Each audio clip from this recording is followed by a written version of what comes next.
Hey, mamas. Welcome back to another awesome episode of the Mama Work It podcast. So glad you're here. My name is Marissa Lonick. I am a working mom of four, your host and the founder of Mama Work It, where we support women in the juggle of mom life, wife life, work life, fill in the blank life. I don't even remember half the lives I'm living these days. But anyways, I am so excited to welcome our guest today. Her name is Colette Jane Fehr. She is a licensed psychotherapist, nationally recognized relationship expert.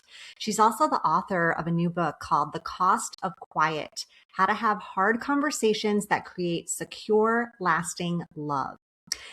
Colette co-hosts the hit podcast Insights from the Couch, Real Talk for Women at Midlife, and Love Thy Neighbor, the relationship show. And her TEDx talk, Secrets of a Couples Therapist, was selected as a TED Editor's Pick. Colette, I'm so excited to dive into this topic, to hear more about your insights, your book, and just all things relationships. Thank you so much for being here. Thank you for having me. I'm so happy to be here and talk about this with you and your audience. Yes. Well, let's get started just with learning a little bit more about you. So tell us about your journey as a mom, as a psychotherapist, and most importantly, as a relationship expert. Thanks. Yeah, I sort of did things out of order. So it's been an interesting journey. I got married really young, and my first marriage very much fed into the mission for my career, and that I grew up with wonderful parents, but they got divorced when I was in college. And in the years before they got divorced, there was a lot of fighting in my household. And this really taught me early on that I did not want to have like a contentious marriage. I was going to grow up one day and have the perfect, peaceful home.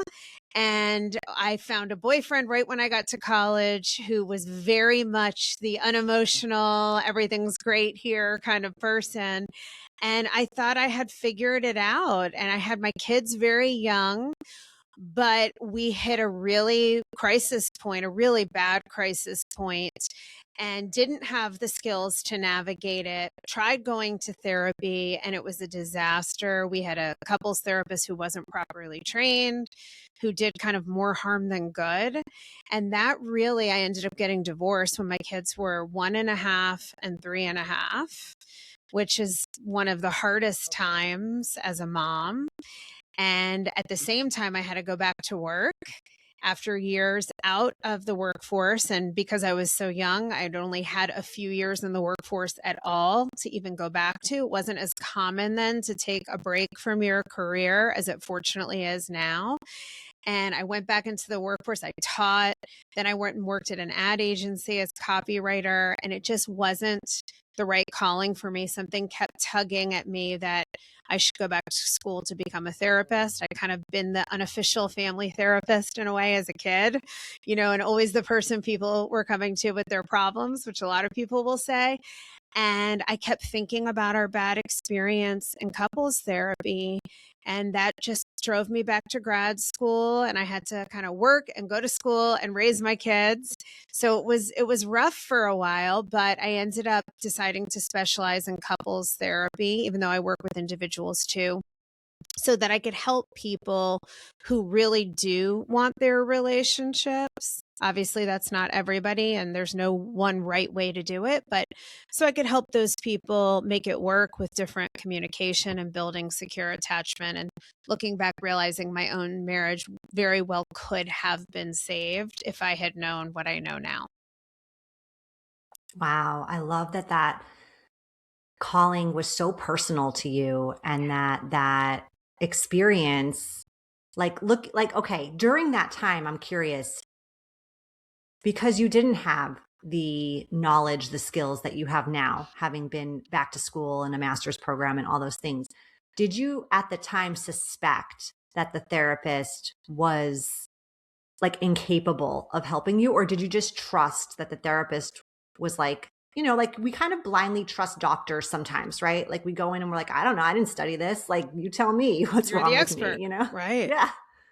It's such a great question because it was really both. I had exactly what you're describing, where I'm like, okay, well, this person is supposed to know what they're doing, so I should just go along. But then my instinct would tell me, this is weird. This doesn't feel right. I mean, there was triangulation. There's so much to couples therapy. So I think one important thing I want to say to everyone, because we're living in a time where more and more I have couples who are proactively seeking counseling to strengthen their relationship rather than this last ditch effort before divorce that it used to be 30 years ago. That if you do go to couples therapy, make sure you find a therapist who is specifically trained in couples therapy. It's completely different, has nothing in common with individual therapy at all, and that they have a lot of experience working with couples, and also that you connect with them, because that's very much an important factor in whether or not therapy is going to help. That's a good point. That's a really good point. Yeah. Because I'm sure some people maybe love their individual therapist and then think, oh, well, maybe this person can also see like me and my partner if we're experiencing something, but it's probably not the best fit, like you're saying. Yeah. Yeah. And you should really have a separate person. And I think it's just a great thing for all relationships, especially during the active parenting years, which we know is one of the hardest inflection points for relationships, that and the empty nest phase. So that's when everything kind of like came to the forefront for me and my marriage. I thought we were good until I had my first daughter. And then suddenly the needs that I had been suppressing for a long time were no longer felt like it was going to work for me emotionally, but I didn't know how to communicate effectively. Hmm. Okay. Well, let's get into this topic because I think Yeah. a lot of moms too, they stay quiet to keep the peace. Yep. And you're saying that was you maybe suppressing some of your needs. Maybe it's just not wanting to, not be confrontational or whatever it is. But what does that cost you over time? Yeah, and that was very much me. And I think it's our conditioning still in society for women. And then, of course, we want to keep our relationships good and we care about our family and we're not always responded to well. So it starts to often feel like, well, this won't be productive or this isn't worth it. And then there's all this ideation about, that it's sort of noble to be needless and selfless, to put everyone else first. And over time, I think a lot of people can, and I was like this, at least I'll speak for myself. I thought like being so strong and being able to do everything, and then I wanted to do it my way, like I was so hyper independent. And I think a lot of women are like that. We take pride in that. And it's great to be independent and to have your own personality and strong will and do it the way you want to do it. But over time, it's really these small daily grievances that we all have. We know the mental load is disproportionately falling on women still, whether you're working in the home, outside of the home, both. More than 70% still falls on women. The anticipating, the reminding, the caring, the worrying on top of the tasks. So it can feel like we're doing all this emotional labor for men and we still don't get a good response and we start to swallow, but you become resentful. You tell yourself it's not a big deal and I can let it go, but these things stack up inside. And I hear it in my office all the time. And I'll get women 30, 40 years into their marriage now coming in here saying, I have been angry and resentful for decades. And now it's too late. Now I hate him. And now maybe she's about to leave and the husband's panicking and saying, don't leave, don't leave. And I'm hearing women at that point saying, it's too late. We're so disconnected. So whether you get to that point or not, what happens is that you ruin your own inner well-being. It can compromise your physical health, emotional suppression.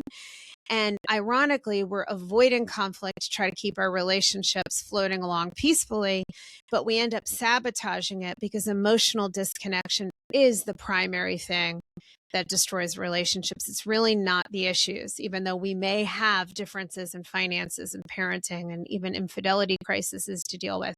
I don't see couples ending their relationship over those issues. They end it when they're so disconnected, there's just nothing there anymore. Yeah. Oh, I got chills when you were talking about the women coming in 30, 40 years later. I can imagine what grief that must feel like of just holding on to that for so long. Yeah. Yeah. And we now know that that self-silencing for women, first of all, let me just say it's ironic that my book has the word quiet in it because you can probably already tell I'm a talker. Right? For better or worse, I never shut up. I'm the last person anybody would think didn't have a voice in her relationship. I mean, I have something to say about everything.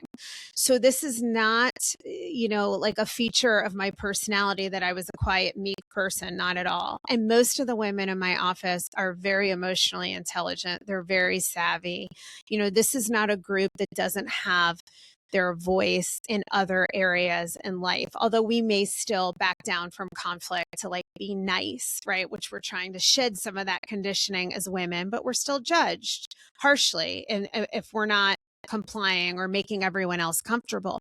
But even when you're pretty assertive in your work life or in other areas, it's very hard to say something in your relationship when you feel like you're going to get these bad responses or it's going to lead to a dead end argument. So in the book, I really identify the ways we avoid that are not, there's like top 10 ways. And some of them are even things like bickering, blaming, criticizing. It's not all quiet. It's really more of a euphemism for the ways we avoid really connecting to ourselves, getting clear about our vulnerable feelings, because there's deeper emotion under the frustration, and then really sharing that and asking directly for what we need, which is what we really have to do to be healthy and to be good with us, because your relationship with yourself is the most important relationship you have. Yeah. And I think that you said something that just struck a nerve, at least for me, is like, you're right. Like most of us are not these quiet, meek personality type of women, especially the listeners of this show. And yet it's almost like it's a vulnerability issue. Yep, it is. Yeah, because it's like we are leading at work, we're leading at home, with kid stuff management, household management. You said it before, the mental load. And sometimes expressing some of that stuff feels very vulnerable and uncomfortable because That's it. We lead, right? In so many ways. Yeah. And you hit the nail on the head. I mean, really what it is and what I take people through in the book is all the attachment science and how attachment styles really play into this, because I think that's become slightly mislabeled in terms of its importance and like what's really true in the social media pop culture world. But really, at the end of the day, what it is fear of vulnerability.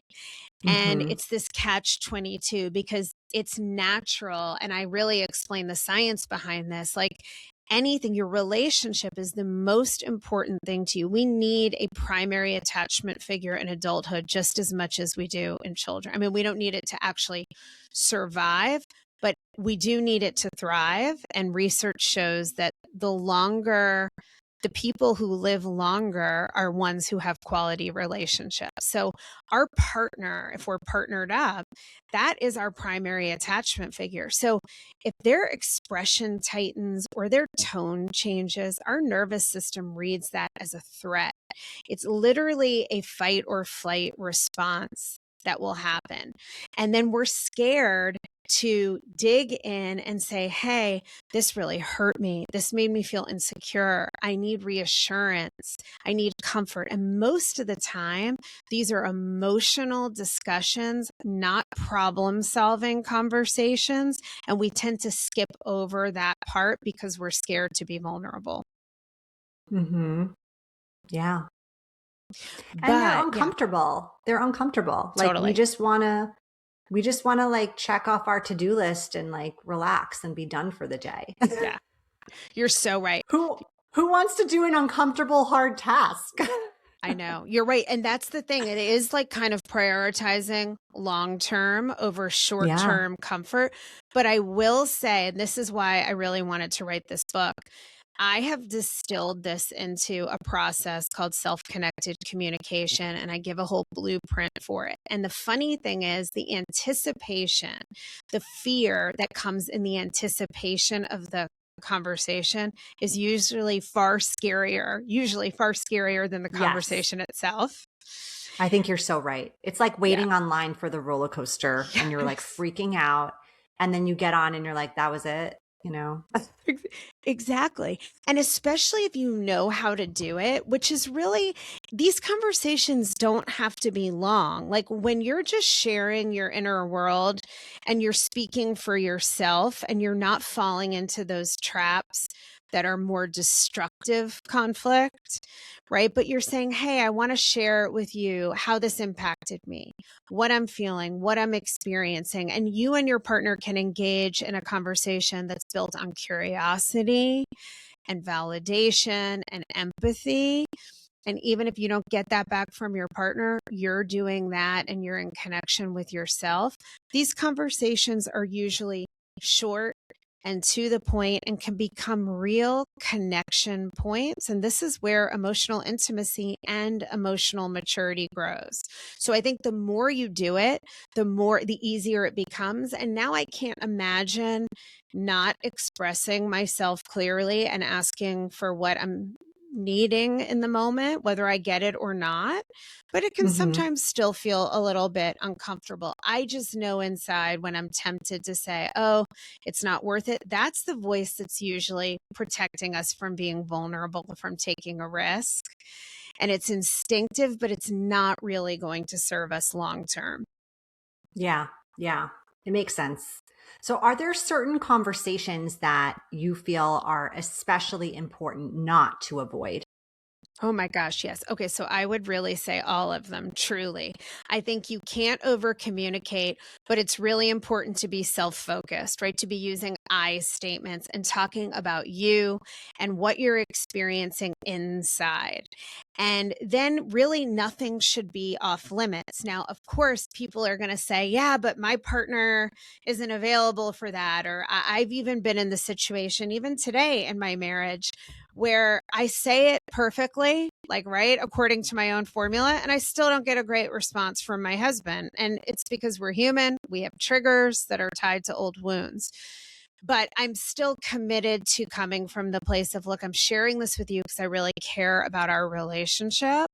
I'm not coming at you. I'm not criticizing you, but I do want to tell you how I feel. And if I can't, I'm going to feel more distant from you, and that's not going to be good for us. So when you have that framework, then you do want to be talking about all the things. And I think we don't have enough proactive conversations when we're not triggered about finances. I mean, this is a big one.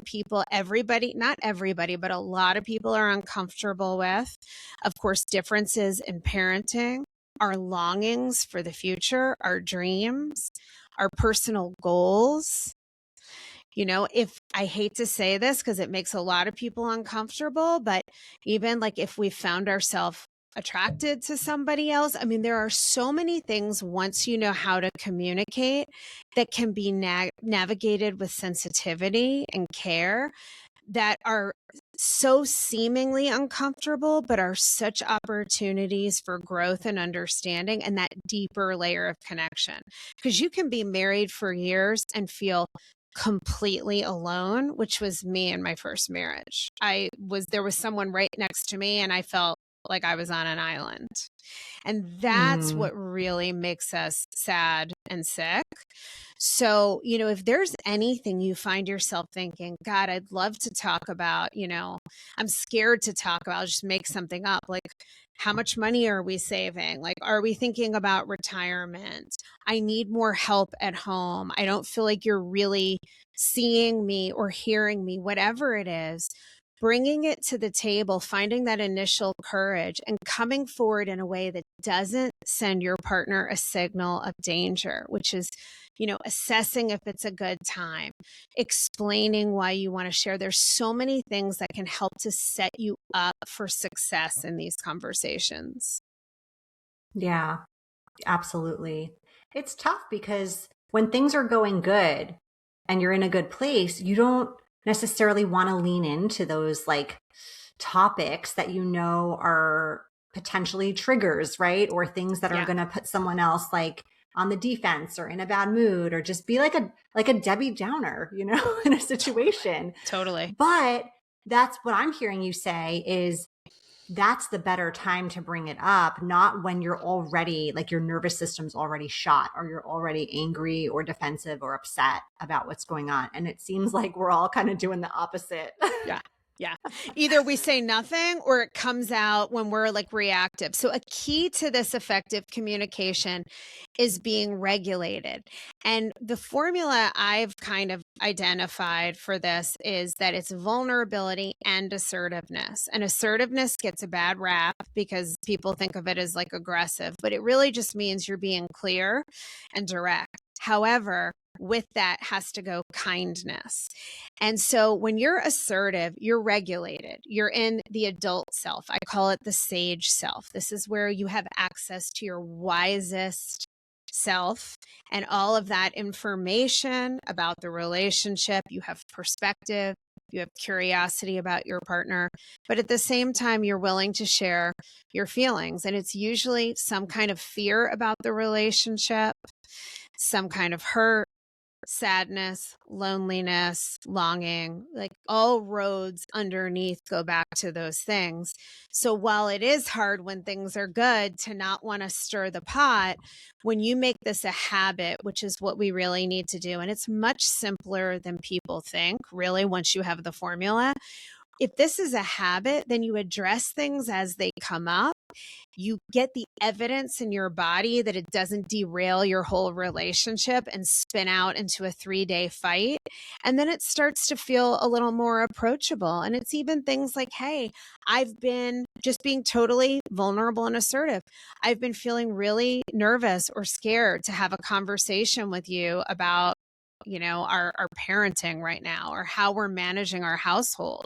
It just feels so big. I feel like we're going to get into an argument. I'm kind of dreading it, but I don't want to avoid it. How do you feel about that? Should we set aside some time to talk about it? Should we kick the can down the road a couple of weeks or a month or it's just speaking the truth, even about how scary the conversation is, that starts to get you connected to your partner. And you'll find they're probably afraid of that conversation too.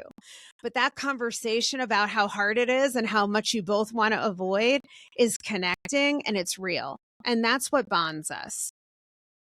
Yeah, absolutely. I love that approach too, is like, you don't even have to approach and have the conversation. You can approach and just say, should we have this conversation? Yes. And I'm scared too. Like I kind of, right, just being real. Because I think what I'm really trying to say is that relationships are vulnerable to infidelities and divorce and dissolution, really when partners get disconnected. And this usually happens over time. And it usually really happens because we don't want to have the conversations because our life is busy and we're relatively content. And it's just not a great formula. We live a long time now. If we want our relationships to last decades and decades, it's just like your car. You just can't go without an oil change. Like your engine will blow up eventually.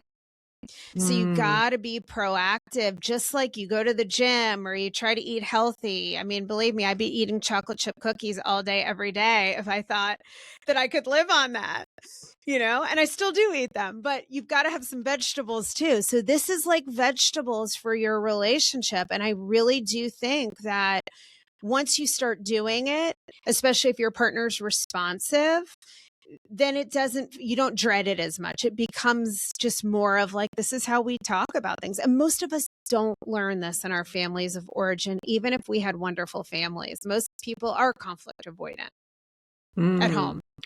So what's a simple way to introduce the habit without, maybe scaring your partner or without you feeling, like what's a simple way if you're feeling like I have no idea how to approach this and make it a habit?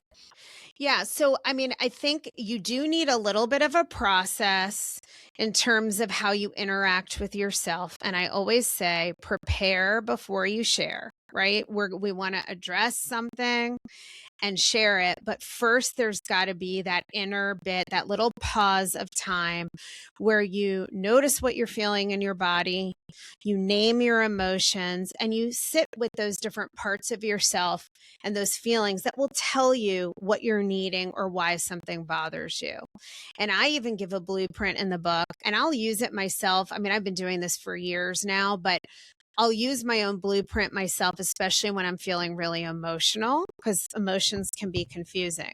So you want to get yourself regulated by processing and get really clear on what you want to say. But I would start very small. There's one little moment, like I'll pull an example from my own life where the other day, my dad was over, we're watching TV. I asked my husband something. Of course, I don't remember what. And I got this really snappy, short response that felt really out of the blue. And that's enough for me to be pissed. I'm like, why are you talking to me like that? And so it would be so easy to just fire back something like defensive or raising my volume or being like, why are you talking to me like that? Right. And so even something like that, I can sit with for a minute and then come back to him. I mean, I'm not going to address it in front of my dad, but say, hey, was something bothering you? Because I was a little hurt and surprised by the way you talked to me in front of my dad. And I just want to clear the air. Repair is so normal. You're going to have constant ruptures. But what we tend to do is just let that go. And instead, by asking, which I did, he was like, I didn't even realize I snapped at you. Like I was aggravated about the food not being ready, and he didn't even realize.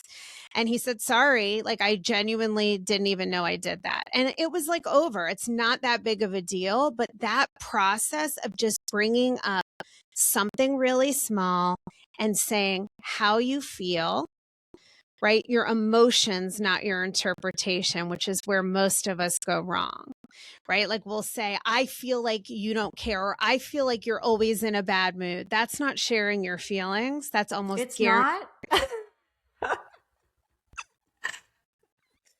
Right. I mean, it's what we do naturally if we don't slow down and process first. But instead saying, when you spoke to me the way you did, I was hurt. I was surprised. And I think what I needed in that moment was just to hear an apology, or, it's not that big of a deal, but it was a small moment that I felt kind of disrespected, right? With the tone of the other voice. way, the other way sounds like a real, backhanded way to criticize somebody, right? Like a really passive aggressive way to criticize somebody. So even just when you're exemplifying this, it makes sense. Totally. Yeah. Rather than going, well, forget it. And in my head, what a jerk. Because those are the things that stack up. Or going, what's wrong with you? Why are you being such a jerk out loud? Right? Both of those things are not going to work. They're not going to create connection. And they're going to slowly chip away at the goodwill in the relationship versus a clean, hey, I was surprised, right? It's not a huge deal, but it's important to address it in a clean, self-focused way and then move on. And then you have no residue of resentment. Yeah. Yeah. Because you know what? It's hard when you are being quiet in that way. It's hard to not create a story in your head about someone else's intentions, right? Oh, I have a whole chapter in the book about this because it's such a big thing. Oh my gosh. Okay. I can't wait to read it, because I feel like when you come out like that example you shared, your husband was like, oh my God, I'm sorry. I didn't even realize, of course. Right. Yeah. He didn't even know he had been a jerk. Yeah. But in your mind, if you hadn't said anything, you would probably be like, oh God, what an asshole. Why would he do that? Completely. That's what I was already thinking. And I call it the negative partner story, all caps, because it's a really big thing. And It is our brain doing what it's wired to do. The brain's a meaning-making machine, right? And we feel things. So it's kind of conditioned by the emotions of the moment, how hangry we are, our past, our personality. All of that goes into the story we formulate. And it's really Yes. interesting as a therapist, you can hear when people, like, their go-to assumptions are based on their past experiences. So someone might get a certain response from their partner and think, you're manipulating me. That's their story. And that tends to be because they've been manipulated by somebody else in the past, or that partner. Whereas, I don't think that because I haven't been in that kind of relationship, but I might think, you don't care about my feelings, right? That's a go-to negative partner story for me because I've had that experience multiple times where I felt like a partner didn't care about my feelings. Now, I wasn't always expressing them clearly either, but the key is to know you're going to have a negative partner story, and in the moment is going to feel 100% true. And what we want to not do, like, it's okay, you don't have to fight it away. We want to just notice it and hold it lightly and acknowledge this feels true right now, right? But I'm going to decide what I really think after I've had some time to process. And what we don't want to do is take that story and project it onto our partner, because then it's blame and accusation, and we are immediately off to the races in what I call a bickering loop, where it's going to be criticize, defend, and right, it's just going to ratchet up. And then usually people go, well, forget it, that I'm done, and you leave off with no repair, and nobody's really heard anybody or addressed what really matters. Yes. Been there. Me too. Because it's our instinct.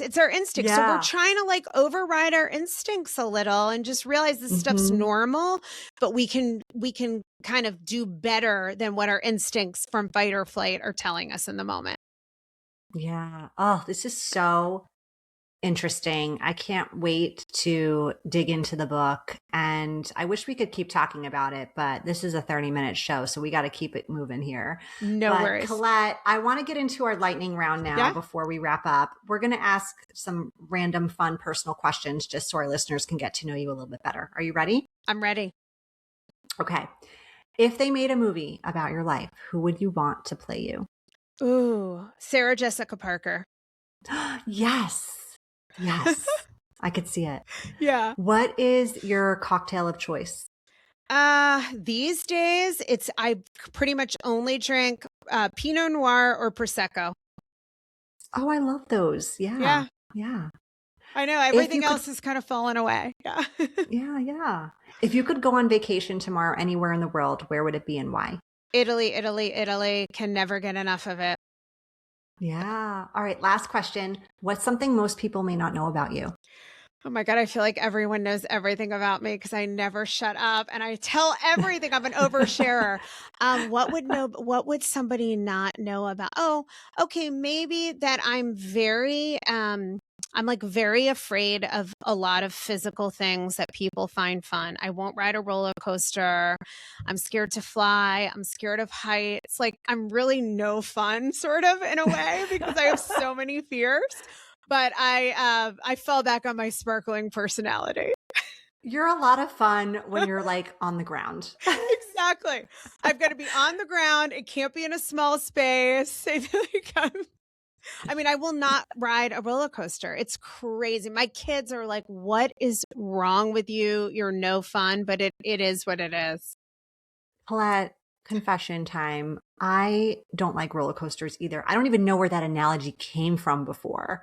I don't like them. I don't go on them. My husband is the fun parent when we go to amusement parks. I stay with the little kid and stay in the little kid part of the theme park. Me too. I would ride a kiddie coaster, and that's the most I'll do. Yeah, I'm so glad I'm not alone. You're not alone. You're not alone. I'm not afraid to fly, but I am afraid of roller coasters. Well, I didn't used to be afraid to fly, but I had a couple bad experiences, and I do fly all the time. So that's a fear that I've chosen to work through. But the roller coasters at this point in life, I'm going to sit with the little kid or whoever else is Unnecessary. yes. Yeah. Unnecessary thing to tackle. Yeah. Agreed. Italy, you want to go to Italy, you're going to conquer the fear of flying, but you don't need to conquer the fear at Six Flags. I get it. Exactly. I'm going to Italy. I am not even going to Six Flags at this point. Yeah. All right. Well, please tell our listeners where they can connect with you, get your book, learn more about you. Yes. So The Cost of Quiet is available wherever books are sold. You can also buy it on my website, ColetteJaneFehr.com. I have a great Substack called Secrets of a Therapist, where I post something every week that gives you real actionable tools. And I'm very active on Instagram, in particular at Colette Jane Fehr. Colette, thank you so much for being here. Thanks for having me. It was so much fun.